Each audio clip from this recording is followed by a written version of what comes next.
Good evening, ladies and gentlemen. On behalf of AgroPalma, I would like to express my gratitude for this invitation. It's really a pleasure to be here. For those of you who read my abstract, you will see that my presentation title is different now, and the content is different as well. I was challenged to do this by our dear friend, Daryl Weber, during the FEDEPalma conference in Colombia 2 weeks ago. Anyway, he's the boss, so I changed my presentation, as we're gonna see now.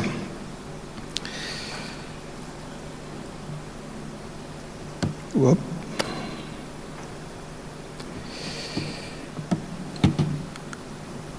I will try to show you how we are introducing RSPO in Brazil by presenting you two cases of our company, which explains how we are facing the challenges to promote RSPO, starting from zero market and public knowledge in our country.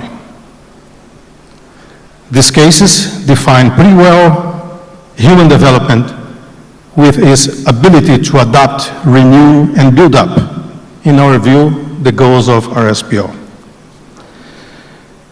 During the Rio Plus 20 Earth Summit in Brazil last June, people spent hours discussing one of today's world's biggest issue, which is poverty.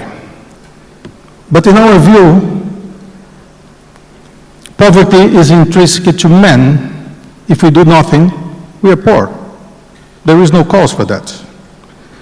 Wealth is society creation, has a cause which has to be discussed. So this was the starting point for the AgroPalma Sustainability Road, asking ourselves how to improve and share the wealth generated by an oil palm investment in our country.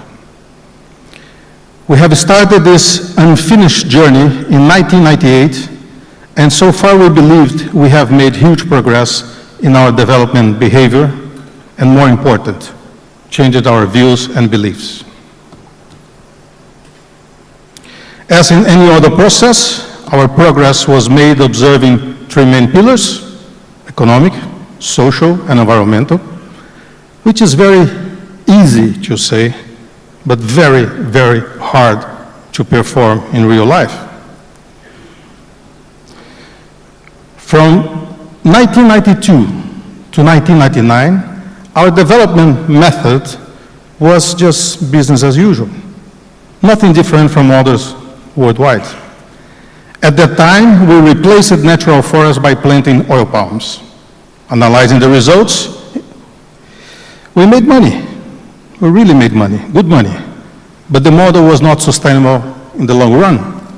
So questions were raised like, how to generate prosperity in a poor area?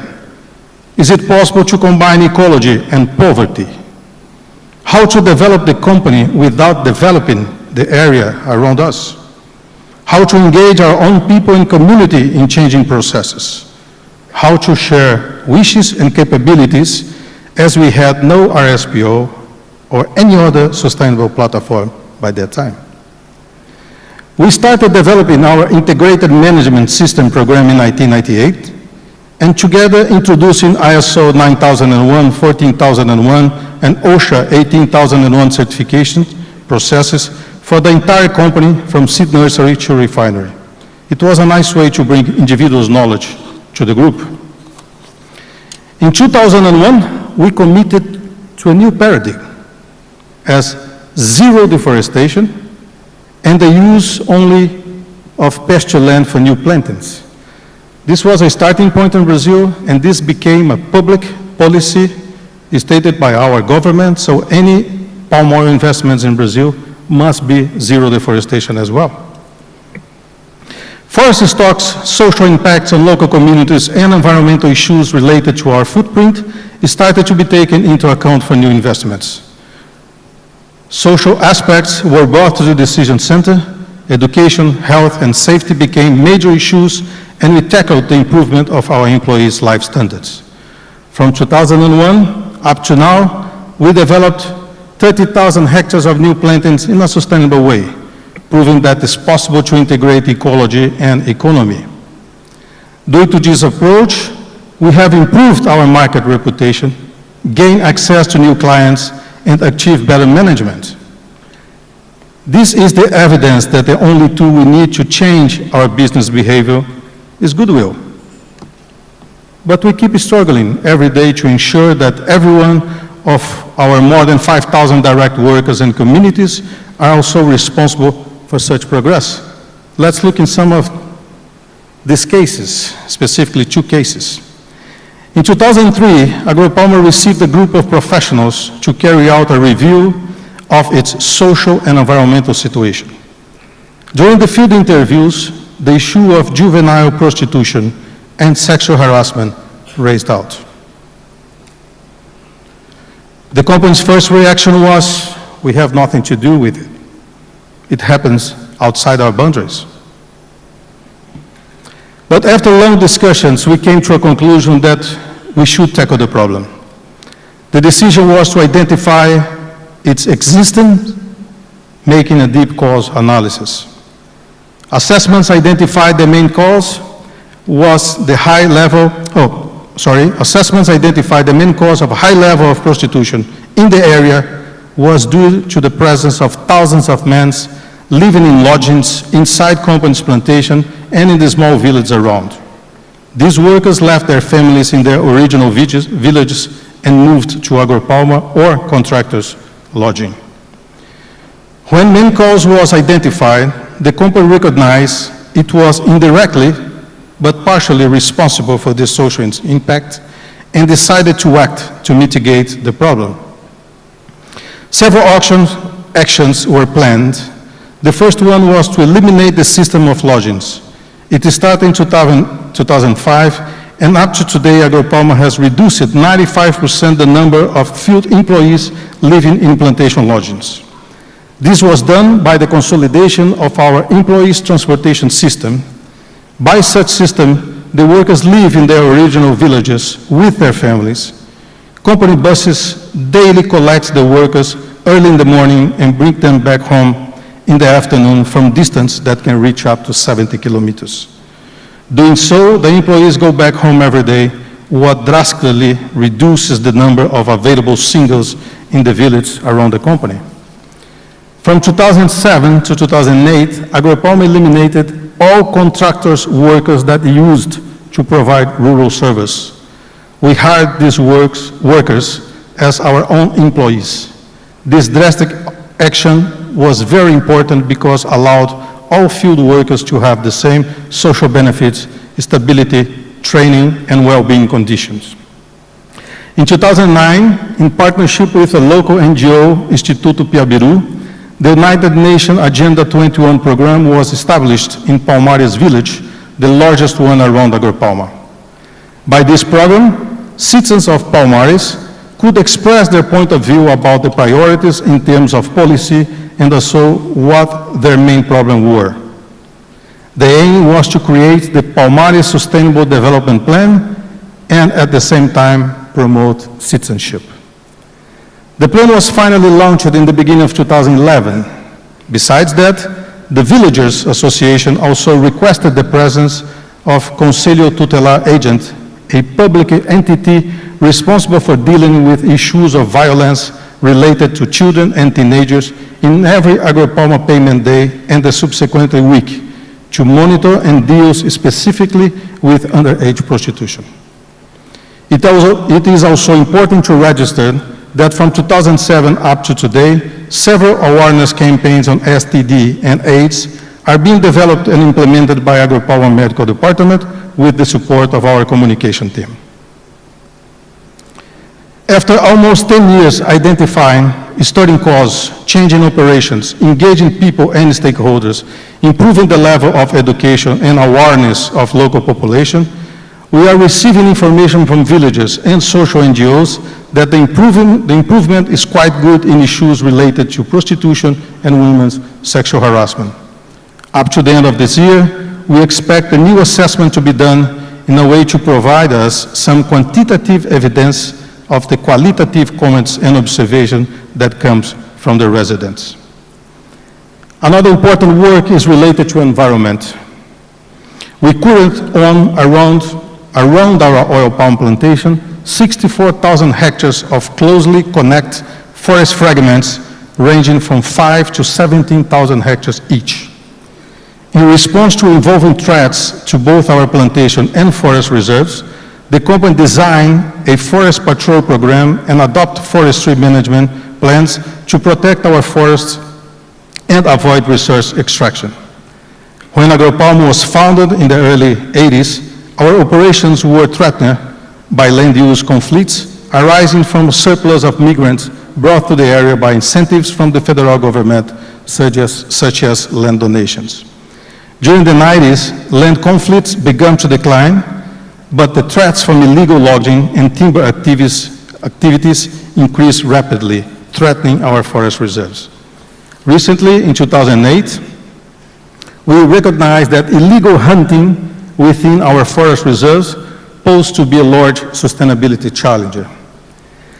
By this time, more than 75% of native forests in the Belém and the Miss Center area where we are located was cleared due to its close proximity to the state capital, increased pressure from high number of inhabitants, and compounded by the lack of law enforcement.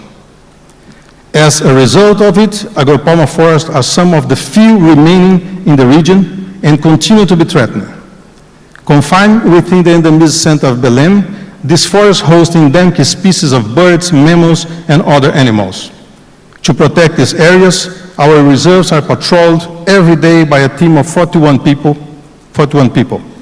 These guards spend hours each day monitoring their portion of the forest, investigating and tracking irregular activities, and engaging in non-aggressive dialogues with transgressors if illegal activities are discovered. AgroPalma environmental program is completed by the biodiversity monitoring program. It started in 2004 and it's carried out through a partnership with the NGO Conservation International and also with public Brazilian universities. Our forests are also used for research and training for master and PhD programs. Every 2 years, there are 2 biodiversity monitoring campaigns in the rainy and dry seasons, in which scientists using specific methods assess the condition of fauna population, checking if they are being well protected. Since monitoring program began, already under the inspiration of RSPO, 407 birds, 37 large and medium-sized mammals, 40 reptiles, and 22 amphibian species have been identified. Given that agropalma forest reserves support healthy population of various animals, some of them threatened of extinction, like jaguars, anteaters, goat conure, among others, these protected HCV areas can act as a source of genetic resources to population in other natural areas. By allowing our reserves to be used by masters and PhD students, AgroPalma has helped to promote local knowledge, human resources, and a better understanding and awareness about preservation and conservation strategies. These researchers can contribute to the development and implementation of similar strategies in other companies and even in public policies.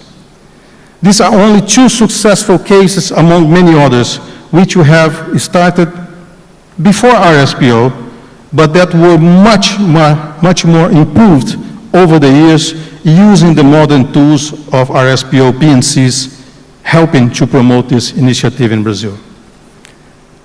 Ladies and gentlemen, actions on sustainability should not be seen as plain humanitarian individual or collective efforts, neither as a corporate abstract strategy. In order to ensure their success, it's mandatory to find out what the customer's wish are and how he sees sustainability.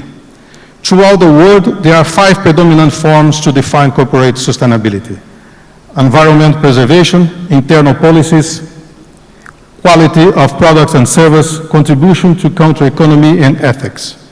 All of these included in the RSPO PNCs.